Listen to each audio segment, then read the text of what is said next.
आपकी कमाई कम हो रही है तो हर तरफ से आप पे आक्रमण है। किसानों पे आक्रमण है, मिडिल क्लास पर आक्रमण है, गरीबों पर आक्रमण है, महिलाओं पर आक्रमण है।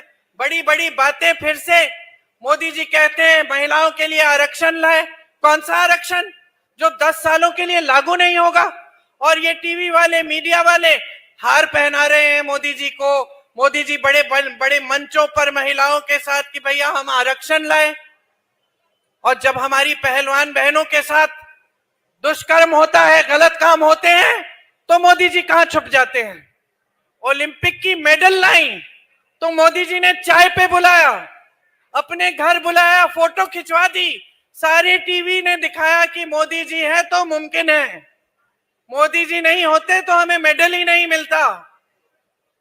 और जब उसी महिला ने रो कर कहा कि मुझ पे अत्याचार हुआ है, मोदी जी मेरी बात सुन लीजिए। मुझे सबसे ज्यादा दुख पता है किस बात का हुआ?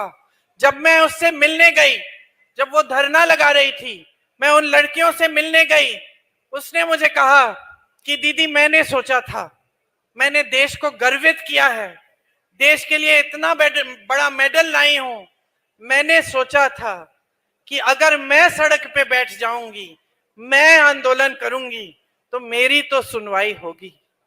मुझे दुख इस बात का हुआ कि ये लड़की, इसने इतनी मेहनत की होगी।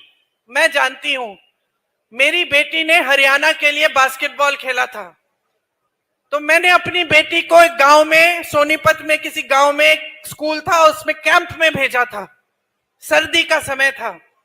मेरी बेटी रोज शाम को मुझे फोन करती थी, रोती थी कि बहुत मुश्किल है मम्मी, बहुत मुश्किल है। और मैं उसको बताती थी बेटा देखो गांव की लड़कियां कैसे मेहनत कर रही हैं। और उसने भी मेहनत की, प्रेरणा ली गांव की बच्चियों से, क्योंकि गांव की बच्चियों को हम देख देख के हमारी आंखों में आंसू आते थे। जब ये लोग नेशनल्स खेलने के लिए गए, जब ये नेशनल्स खेलने के लिए गए तो सारी बच्चियां इकट्ठी गईं। मेरी बेटी भी थी उसमें शामिल, मैं भी गई थी।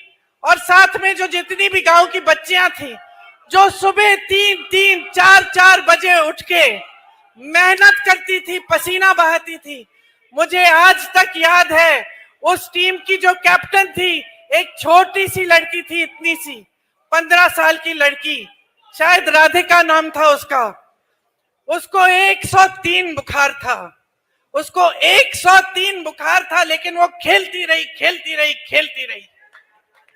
मैं मां हूं, मैं मां हूं। मैंने कहा कि उसको रुकवा लो, आराम करा लो, कोई बात नहीं। वो बच्ची रुकी नहीं। इतनी मेहनत करती हैं आपकी बेटियां। और ओलंपिक में जाने के लिए कितनी मेहनत की होगी इस लड़की ने।